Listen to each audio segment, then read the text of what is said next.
جب بھی اسپیس کی بات ہوتی ہے تو ہم اسٹارز، پلانٹ، گلیکسی وغیرہ کا ذہن میں سوچتے ہیں، لیکن اس دنیا سے باہر خلا میں ان بڑے آبجیکٹس کے ساتھ بہت سارے چھوٹے آبجیکٹس بھی موجود ہیں، جن میں ایسٹرائڈز، کومیٹس، میٹرائڈز وغیرہ ہیں۔ کیا آپ جانتے ہیں کہ یہ آبجیکٹس خلا میں کیا کام کرتے ہیں اور ان میں کیا فرق نمایاں ہے؟ اگر آپ رات کی تاریکی میں آسمان کی طرف نظر ڈالیں گے تو آپ کو گلیکسی کا خوبصورت منظر نظر آئے گا، اور کئی بار تو آپ کو ٹوٹتا ہوا تارا بھی دکھائی دے گا۔ لیکن یہاں سے دکھنے والی دنیا وہاں کافی الگ اور حیران کر دینے والی دنیا ہے۔ زمین سے دکھتا ہوا ٹوٹ کر گرتا ہوا تارا کتنا خوبصورت منظر پیش کرتا ہے۔ دراصل نہ تو وہ تارا ہوتا ہے اور نہ ہی اس کے پاس کوئی روشنی ہے۔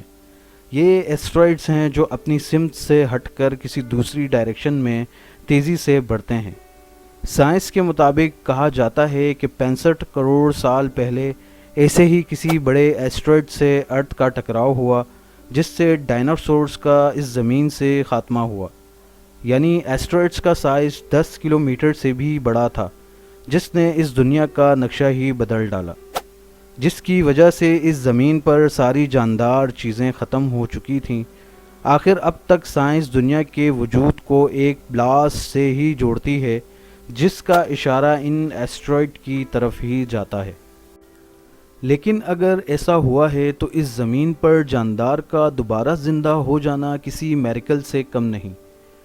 ناظرین، یہ ایسٹرائڈ اب کی ہماری جدید ترین سیٹلائٹ سسٹم سے دیکھے بھی جا سکتے ہیں، اور ان کو ارتھ کی طرف بڑھنے سے روکا بھی جا سکتا ہے۔ آج کی ایڈوانس ٹیکنالوجی میں گزرتے وقت کے ساتھ بہت ساری کامیابیاں حاصل کی گئی ہیں۔ اس ٹیکنالوجی میں ہم چھوٹے ایسٹرائڈ کو بآسانی دیکھنے کے ساتھ ان ایسٹرائڈ کی پیمائش اور دوری کا اندازہ بھی لگا سکتے ہیں۔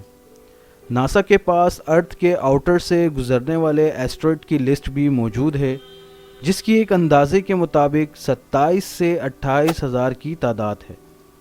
اس بڑی تعداد میں موجود ایسٹرائڈ 100 میٹر سے لے کر 1 کلومیٹر تک کے ہیں، اور کچھ ایسٹرائڈ 1 کلومیٹر سے بھی زیادہ بڑے ہیں۔ خلا میں موجود سارے آبجیکٹ اپنے دائرہ کار میں گردش کر رہے ہیں، جن میں ایسٹرائڈ بھی شامل ہیں۔ ارتھ کے گرد گھومتے ان ایسٹرائڈ کا رخ ارتھ کی طرف تو نہیں ہے، لیکن ناسا کے ماہرین کے مطابق مستقبل قریب میں کچھ ایسٹرائڈ اپنے دائرے سے موو بھی کر سکتے ہیں، جو کہ ہمارے ارتھ کے لیے بہت بری خبر ہوگی۔ ناسا کے ماہرین کے مطابق اگر خلا میں ارتھ کے قریب گردش کرتا 1 کلومیٹر جتنا ایسٹرائڈ ارتھ کو ہٹ کر جائے تو اس ایسٹرائڈ کی تباہی پوری دنیا کو یکدم لپیٹ میں لے لے گی، جس کا ہم اندازہ بھی نہیں کر سکتے۔ ماہرین کے مطابق کچھ ہی سیکنڈ میں یہ پوری دنیا کو ڈسٹرائے کر سکتے ہیں۔ ناسا کے ماہرین کے مطابق آسمان سے گرتی ہوئی بجلی کی رفتار جتنی اسپیڈ اس دائرے سے موو کر جانے والے ایسٹرائڈ کی ہو سکتی ہے، جس کی تباہی سے دنیا کی کوئی چیز نہیں بچ سکے گی۔ لیکن اب ناسا نے ایک ایکسپیریمنٹ کر کے دکھایا ہے جس سے ہم ان ایسٹرائڈ کو ڈیفینس کر سکیں گے۔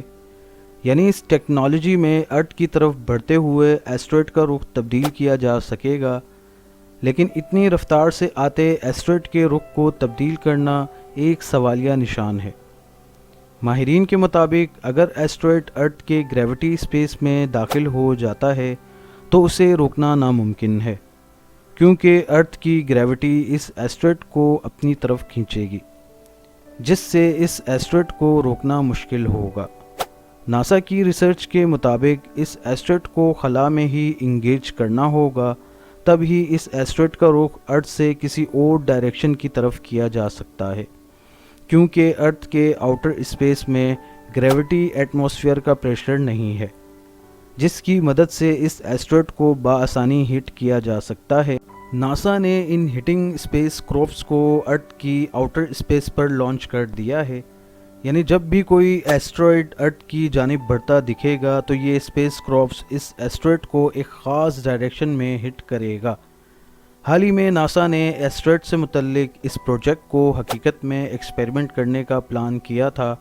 اس ایکسپیریمنٹ کا نام ڈارٹ یعنی ڈبل ایسٹرائڈ ری ڈائریکشن ٹیسٹ رکھا گیا۔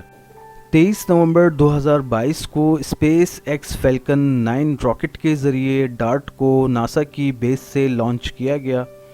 اس ڈارٹ میں مشن کو مکمل کرنے تک مانیٹر کرنے کے لیے کیمرہ، لنک ڈیوائسز، تھرسٹر جیسے آلات لگائے گئے تھے۔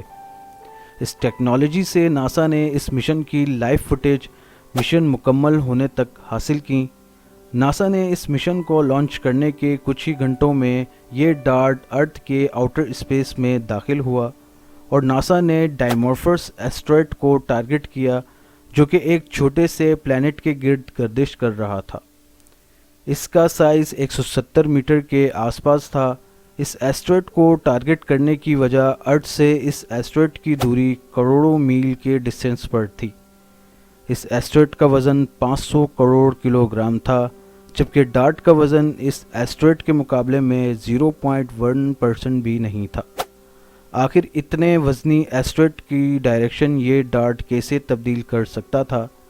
اسپیس سائنس کے مطابق خلا میں کسی چیز کی ڈائریکشن وزن سے زیادہ رفتار معنی رکھتی ہے، یعنی ناسا کے مطابق اس ڈارٹ کو تیز رفتاری سے ایسٹرائڈ کے ساتھ ہٹ کریں تو ایسٹرائڈ کی ڈائریکشن 1% تک تبدیل ہو سکتی ہے۔ اس فیکٹ کو انالائسس کرنے کے بعد یہ مشن کچھ مہینوں میں 1 کروڑ کلومیٹر کا فاصلہ طے کرنے کے بعد اس کی ڈائریکشن ڈائمورفس کی طرف کر دی گئی۔ جب ڈارٹ کچھ ہی گھنٹوں کے فاصلے پر تھا تو ناسا نے ڈارٹ پر لگے کیمرہ سے اس ہٹنگ پروسیس کو لائیو کر دیا۔ اس لائیو ویڈیو میں دیکھا جا سکتا ہے کہ ڈارٹ نے بآسانی ڈائمورفس کو ہٹ کیا، جو کہ لائیو دکھایا گیا۔ ناسا کی یہ بہت بڑی کامیابی تھی۔ دوستو، ہماری اگلی انفارمیٹیو ویڈیو دیکھنے کے لیے ہمارے چینل کو سبسکرائب کر لیں اور لائک اور شیئر کرنا مت بھولیے گا۔